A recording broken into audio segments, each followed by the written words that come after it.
I want to switch subjects to Maine, because Maine, we know in the Senate has been, there's a tradition of good governance from the senators from Maine. We know, Olympia Snowe and Susan Collins, and now Angus King, and in the past Bill Cohn and George Mitchell. There's a long history of Maine producing wonderful public servants. But then you come to Governor Paul LePage.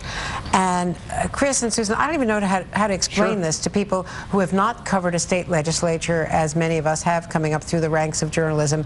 But how do you have a governor who is now has an edict that no one in his administration will even talk to reporters from the leading newspapers of the state to even give out a daily schedule, a public document? Now, there may be every governor in the country who wishes he or she could do this to the newspapers or write critical stories about that. But what is going on in Maine? Well, he's a governor who's running for re-election, is in some trouble.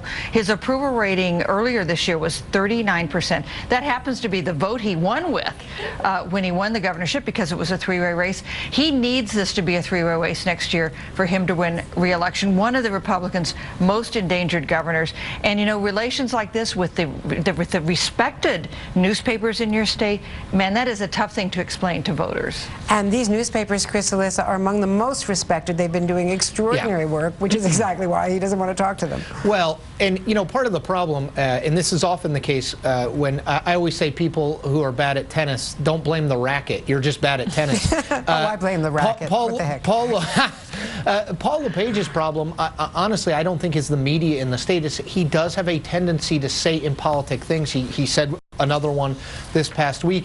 And he is a lot less predictable than your average politician, Andrea. I just read a story before I came on that he is now considering running for, there's going to be an open house seat because a guy named Mike Michaud, a Democrat, is running for governor.